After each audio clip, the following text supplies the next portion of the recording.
زندگی یہ نہیں ہے کسی کے لیے، زندگی یہ نہیں ہے کسی کے لیے، زندگی ہے نبی کی نبی کے لیے۔ نا سمجھ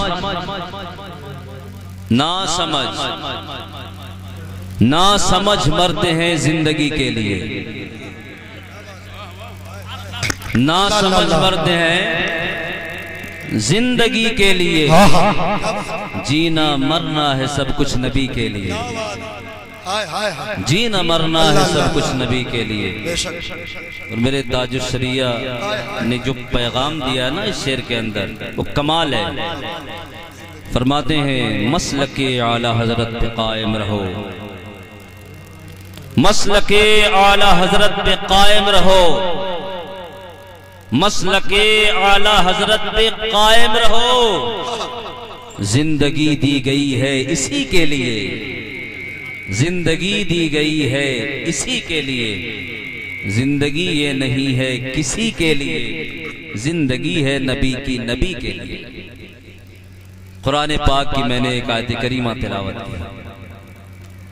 اس جلسے کا جو ٹائٹل ہے وہ عرس مخدوم سمنہ اور اصلاح معاشرہ کے ساتھ جڑا ہوا ہے۔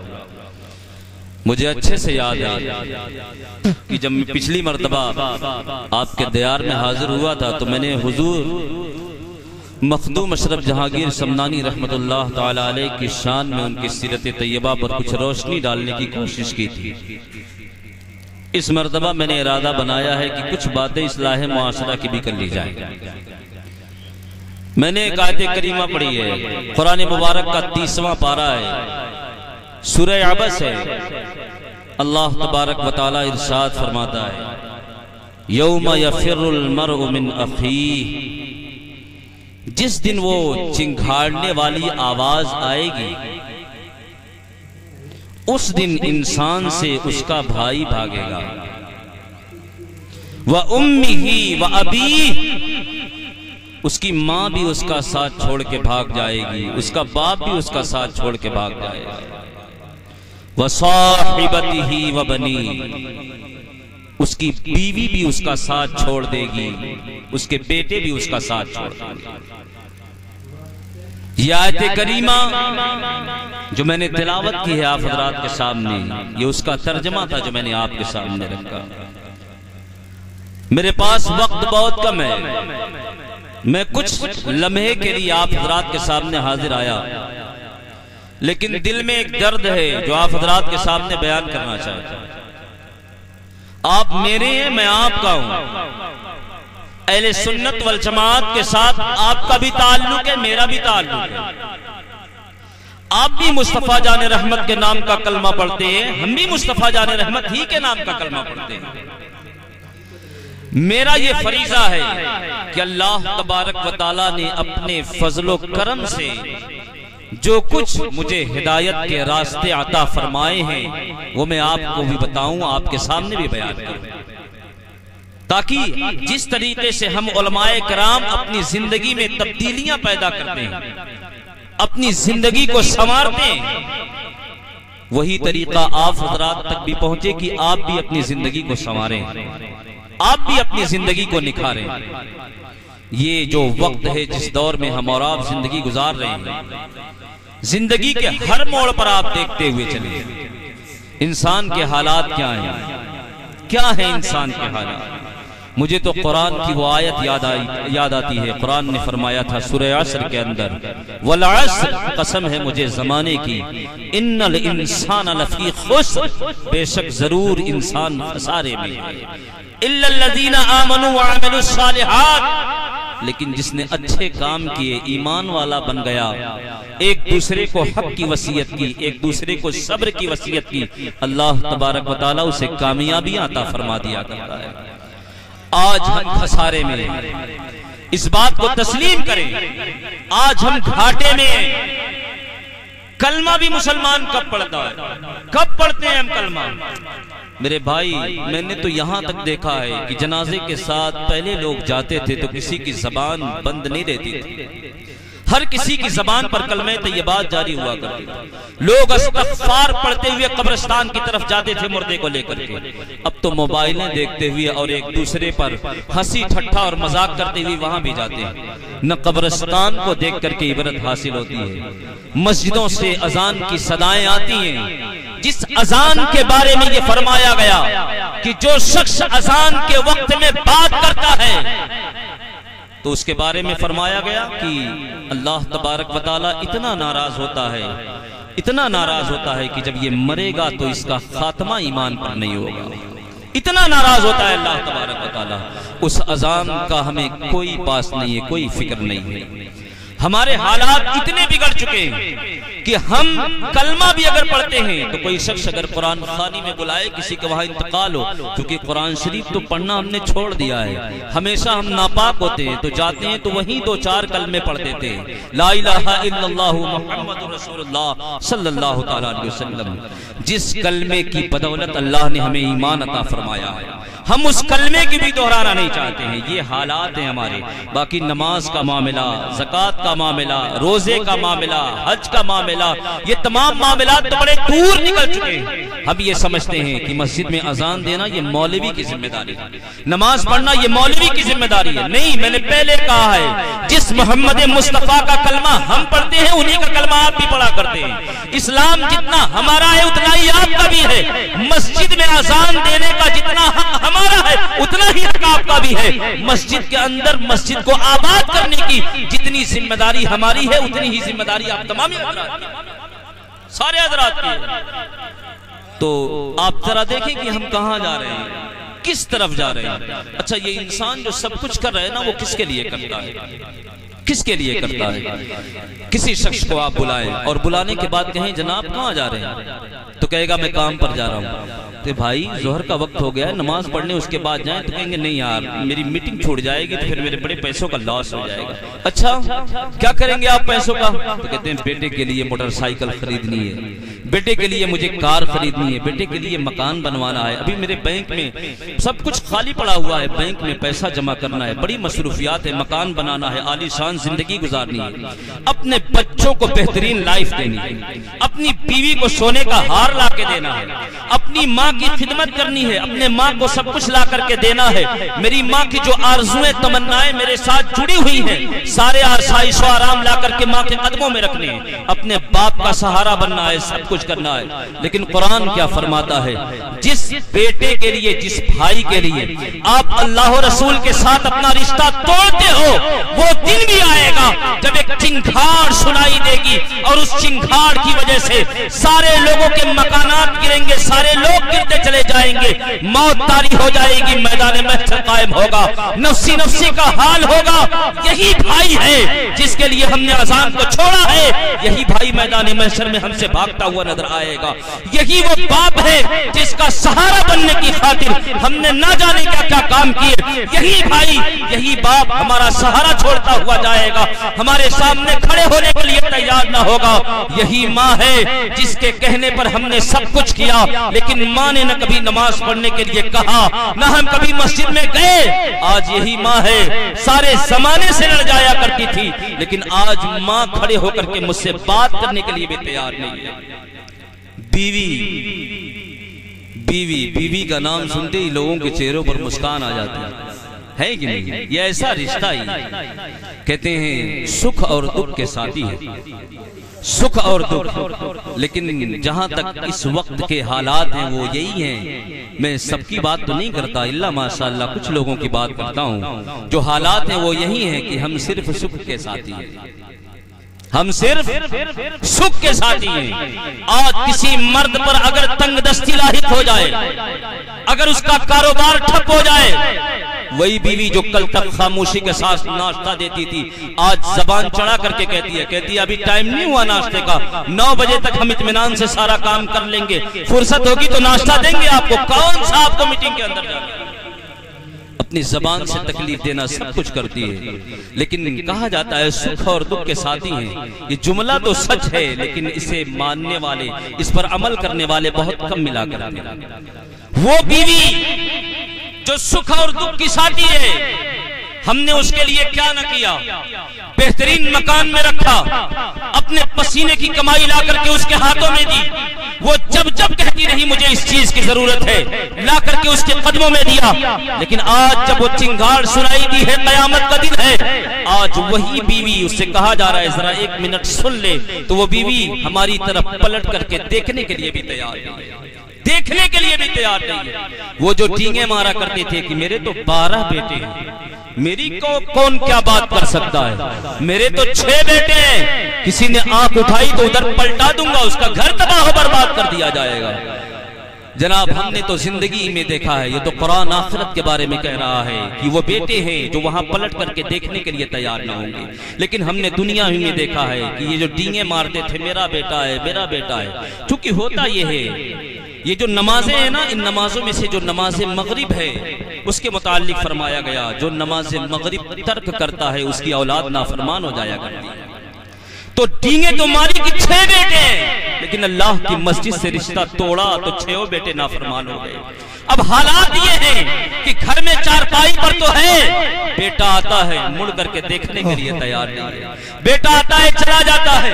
گاؤں کا جب کوئی ساتھی آتا ہے اور کہتا ہے چچا کیسے ہو، تو کہتے ہیں سب تو ٹھیک ہے، ہر کوئی پوچھتا ہے، کاش ایک مرتبہ بیٹا اپنی زبان سے پوچھ لیتا ابا تمہارا کیا حال ہے، کیا حال ہے تمہارا، بیٹا پوچھتا تک نہیں ہے۔ ایسے لوگ بھی دنیا میں دیکھے ہیں، ایسے لوگ بھی تو قیامت کے دن جن کے لیے ہم سب کچھ کر سکتے ہیں، یہ ہمیں پلٹ کر کے دیکھنے کے لیے تیار نہ ہوگا۔ لیکن آؤ،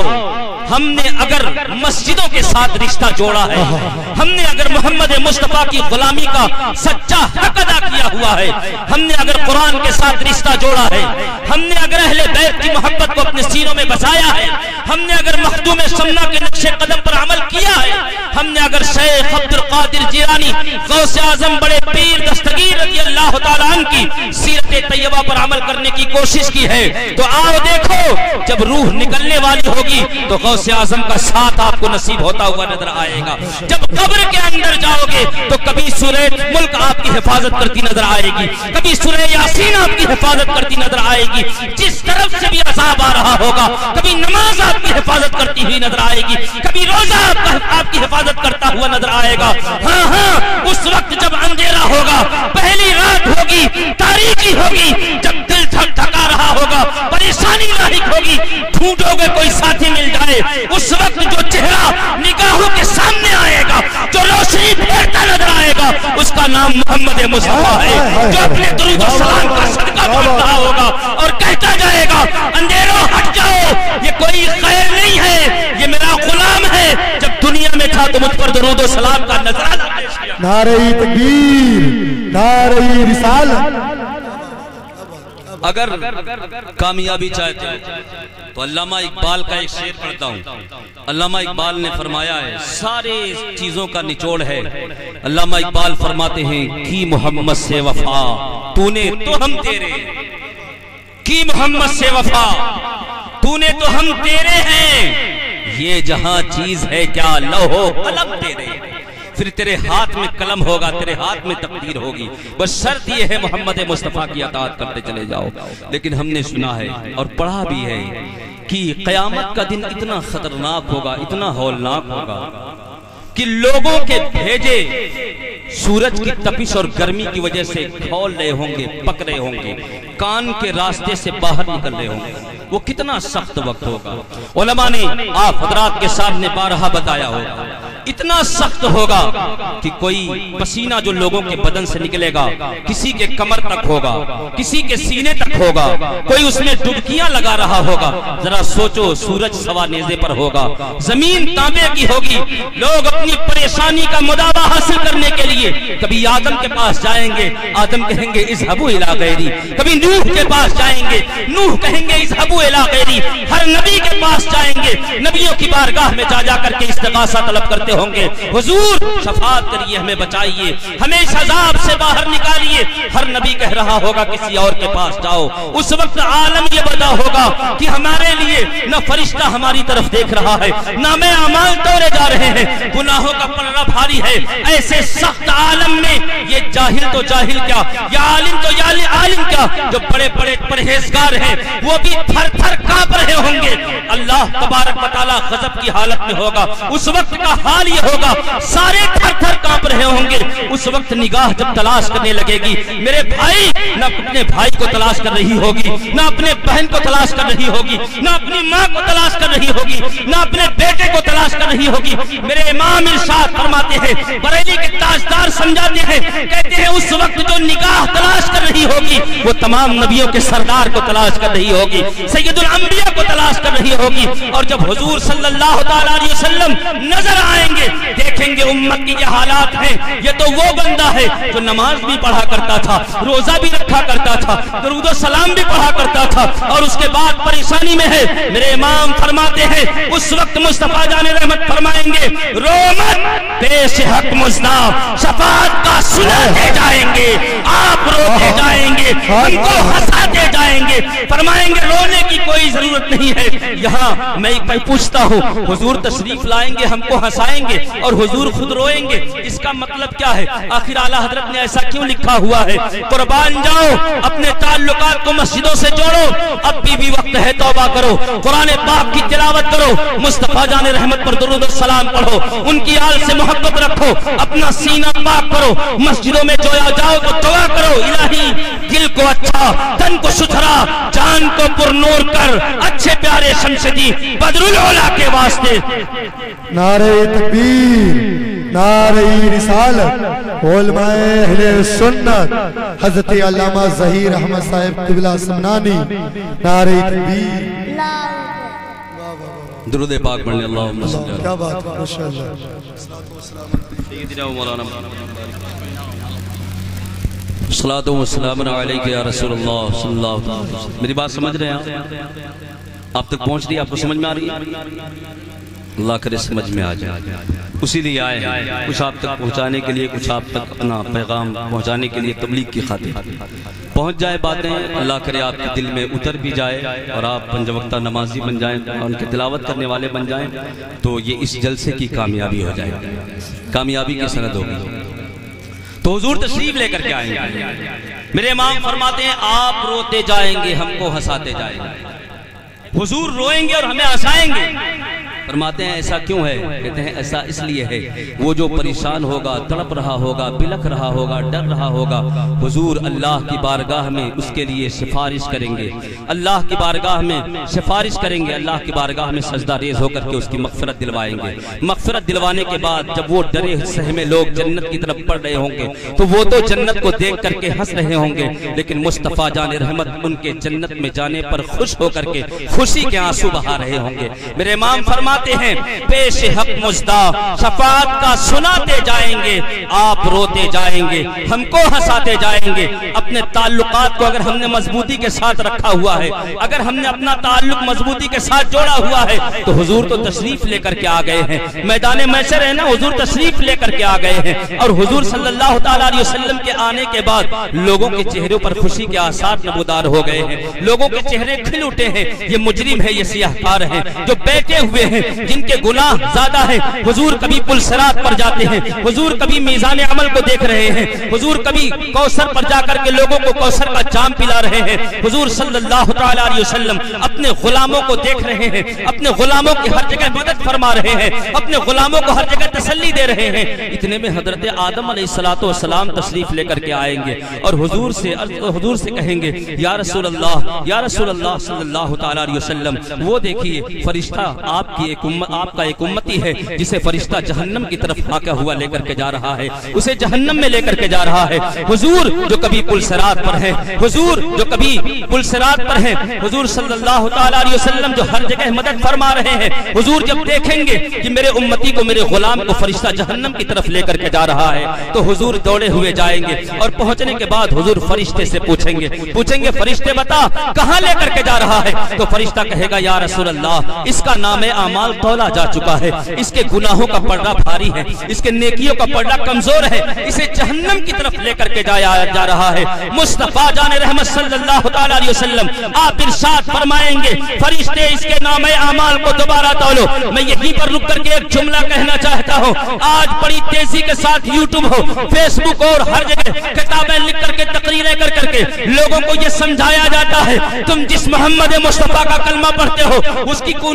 کوئی حیثیت نہیں ہے، معاذ اللہ رب العالمین، ان کا نہ کوئی اختیار ہے، ان کا نہ کوئی پاور ہے، ان کی نہ کوئی طاقت ہے، ان کے پاس تو کچھ بھی نہیں ہے۔ میں ان کو دعوت فکر دیتا ہوں، میں کہتا ہوں آؤ آؤ دیکھو، یہ دنیا کی بات نہیں ہے، کسی ڈی ایم کے سامنے کی بات نہیں ہے، کسی دروگے کے سامنے کی بات نہیں ہے، یہ میدان محشر قائم ہے جہاں انسان تو انسان، جنات بھی کام رہا ہے، فرشتے بھی ڈر رہے ہیں، سارے لوگ ڈر رہے ہیں، سارے لوگ حیرت زدہ ہیں، افسوس میں پڑے ہوئے ہیں، سب پر خوف اور آشا تاری ہے، سارے لوگ مرعوب ہیں، خوف و ہراس تاری ہے، سارے لوگ ڈرتے ہوئے نظر آ رہے ہیں۔ ایسے عالم میں اگر آج دیکھنا چاہتا ہے تو دیکھ، فرشتے جس کے نام اعمال کو تول کر کے جہنم میں لے کر کے جا رہے تھے، پلٹ کر کے دوبارہ اس کا نام اعمال تولنے کے لیے اللہ نے جسے اختیار عطا فرمایا ہے وہ میرا محمد مصطفیٰ ہے، وہ میرا محمد مصطفیٰ ہے۔ اسی لیے بریلی کے تاجدار فرماتے ہیں زہے عزت و اطلاع محمد کی ہے عرش حق، زیر پائے محمد خدا کی رضا چاہتے ہیں دو عالم، خدا چاہتا ہے رضا، خدا چاہتا ہے۔ بولو گے تو آپ کو بھی ثواب ملے گا۔ میں بلواتا نہیں، ہاتھ پیر نہیں اٹھواؤں گا، ڈریے نہیں، بس حضور کا نام لینے کے لیے کہہ رہا ہوں۔ خدا چاہتا ہے رضائے محمد، یا اعلیٰ حضرت کا کلام ہے، خدا چاہتا ہے رضائے محمد۔ فرماتے ہیں اس کے بعد جب دوبارہ نام اعمال تولا گیا تو واقعی میں گناہوں کا پردہ بھاری، نیکیوں کا کمزور۔ نبی پاک صلی اللہ علیہ وسلم نے اپنی جیب سے ایک رکا نکالا، چھوٹا سا کاغذ نکالا، اور نکالنے کے بعد میزان عمل پر رکھا تو گناہوں کا پردہ کمزور ہو گیا، نیکیوں کا پردہ بھاری ہو گیا۔ فرشتوں میں بھی ہمت نہیں ہے کہ پوچھ لیں حضور یہ کیسے ہو گیا، کیسے ہو گیا، فرشتوں میں بھی ہمت نہیں ہے۔ آج کا ملا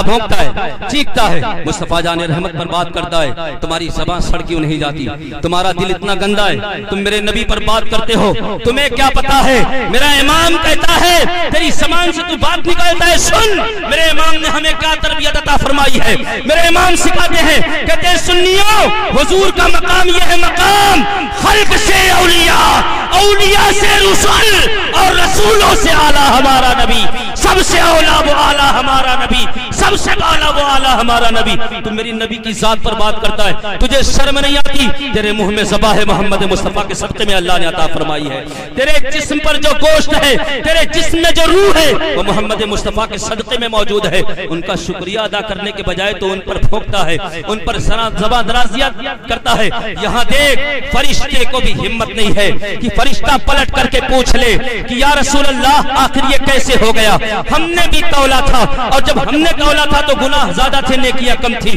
لیکن اب یہ کیسے ہو گیا؟ فرشتے کہتے ہیں یا رسول اللہ نیکیاں زیادہ ہیں۔ حضور فرماتے ہیں تب کہا یا رسول اللہ یہ جنت میں جائے گا، تو حضور فرماتے ہیں ٹھیک ہے جنت میں جانے دو۔ جنت میں چلے گئے تو عاشق نے پلٹ کر کے پوچھا، فرشتوں نے نہیں پوچھا، غلام نے پلٹ کر کے پوچھا، حضور کے غلام نے پلٹ کر کے پوچھا، کہا یا رسول اللہ دنیا میں تو بڑا گنہگار تھا، بڑا سیاہکار تھا، بڑا بدکار تھا، یا رسول اللہ میرے گناہ واقعی میں زیادہ تھے، یہ گناہ زیادہ تھے نیکیاں کم تھی، میرے حصے میں تو جہنم ہی تھا، لیکن جنت کیسے ہو گئی؟ او یہاں تشریف لانے والوں، اس جلسے میں بیٹھ کر کے سماعت کرنے والوں سنو، مصطفیٰ ارشاد فرمائیں گے وہ تو نماز کے بعد مجھ پر سلام نہیں پڑھا کرتا تھا، وہ تو فجر کے بعد درود و سلام کا نذرانہ نہیں پیش کیا کرتا تھا، وہ تو جمعہ پڑھنے کے بعد مصطفیٰ جان رحمت کا نذرانہ نہیں پیش کیا کرتا تھا، وہ تو سونے جاتا تھا تو مجھ پر درود پاک نہیں پڑھا کرتا تھا، وہ تو سو کر اٹھتا تھا مجھ پر درود و سلام نہیں پیش کیا کرتا تھا، تو سفر میں ہوتا تھا درود پڑھتا تھا، تو حضر میں ہوتا تھا درود پڑھتا تھا۔ یہ تیرے درود و سلام ہے جنہیں میں نے اٹھا کر کے میزان عمل پر رکھا ہوا ہے، یہ تیرے پڑے ہوئے درود و سلام کی برکت ہے کہ تیرے حصے میں جہنم سے جنت کا فیصلہ۔ جنت کا فیصلہ ہوتا ہے۔ تو میرے بھائی جب اپنا رشتہ نبی پاک صلی اللہ علیہ وسلم کے ساتھ جوڑو گے، مضبوط کرو گے، اپنی لو کو لگاؤ گے، اپنی عقیدت ان کے ساتھ وابستہ کرو گے، تو اس وقت حضور ہمیں یہاں بھی کام آئیں گے، وہاں بھی کام آئیں گے۔ حضور صلی اللہ علیہ وسلم آپ کو اللہ نے رحمت للعالمین بنایا ہے۔ یہ جو ہمیں سکون و اطمینان حاصل ہے یہ حضور کی رحمت ہے، یہ حضور کی رحمت ہے، ورنہ کرتوت تو ایسے ہیں پہلی قوموں کے حالات۔ کبھی وقت ملے کسی عالم دین کی بارگاہ میں جا کر کے پوچھنا میرا وقت ختم ہو گیا تو وہ آپ کو بتائیں گے کہ پہلے کی جو قومیں تھیں ان پر کیسے کیسے عذاب آئے، کیسے کیسے عذاب آئے، اور وہ قومیں جو گناہ کے کام کرتی تھیں آج وہ سارے کام ہمارے یہاں ہو رہے ہیں۔ زناکاری عام ہے، زناکاری بالکل عام ہے، آدمی سے فخر محسوس کرتا ہے۔ جسے گرل فرینڈ کا نام دیتے ہو نا، یہ اس کے ساتھ گھومتے ہو، پکنک پہ جاتے ہو اور سوچتے ہو ہم تو جوان ہیں، ہمیں کس چیز کا خوف و غم ہے، یہ جوانی چند دی کی ہے، ایک دن ڈھل جائے گی۔ جوانی ہے تو جوانی کو استعمال کرو، مسجدوں کو آباد کرو۔ ہماری مسجدیں ہم سے صدا التجا کر رہی ہیں، ہماری مسجدیں ہمیں بلا رہی ہیں اور کہتی ہیں کہ تم نے ہمیں بڑے شان سے بنوایا تھا، اپنی گاڑی رقم خرچ کی تھی ہمارے پیچھے، آج ضرورت ہے، میرا پیٹ نہیں بھرتا، میرے پیٹ کو آ کر کے آباد کرو۔ اور پیارے میں نے پڑھا ہے، فرماتے ہیں کہ جہاں کی مسجدیں خالی ہوتی ہیں وہ مسجدیں گاؤں والوں کے حق میں بد دعائیں کیا کرتی ہیں، جو مسجدیں آباد ہوتی ہیں وہ دعا کیا کرتی ہیں۔ اور یہاں تک فرمایا گیا یہی مسجد قیامت کے دن جو اسے آباد کرتا ہے اللہ کی بارگاہ میں سفارشی بن کر کے کھڑی ہو جائے گی اور کہے گی پروردگار عالم تو کسے جہنم میں بھیج رہا ہے؟ یہ تو وہ بندہ ہے جو مجھے آباد کرتا تھا، میرے اندر آ کر کے تیری عبادت کیا کرتا تھا۔ تو مسجدوں کو آباد کریے، تلاوت کلام اللہ اپنے گھروں میں کریے، رسول پاک صلی اللہ تعالی علیہ وسلم کا دامن مضبوطی کے ساتھ تھامیے اور مسلک اعلی حضرت کو اپنے سے وابستہ کریے، مسلک اعلی حضرت کے ساتھ جڑ کر کے رہیے۔ صراط مستقیم وہی ہے جو اہل سنت والجماعت ہے بنام اس زمانے میں جو مسلک اعلی حضرت ہے۔ مسلک اعلی حضرت سے جڑیے، بریلی کے تاجدار سے محبت کریے۔ پروردگار عالم کی بارگاہ میں دعا ہے کہ اللہ تبارک و تعالی میں نے جو کچھ بھی باتیں یہاں کی ہیں مجھ سے بولنے میں کسی قسم کی کوئی خطا کوئی لغزش ہوئی ہو تو مولا میں نے ان تمام علماء کرام اور تمام سامعین اہل سنت کی موجودگی میں توبہ کرتا ہوں، استغفر اللہ ربی من کل ذنب واتوب الیہ، لا الہ الا اللہ محمد رسول اللہ صلی اللہ تعالی علیہ وسلم۔ باغ جنت میں محمد مسکرا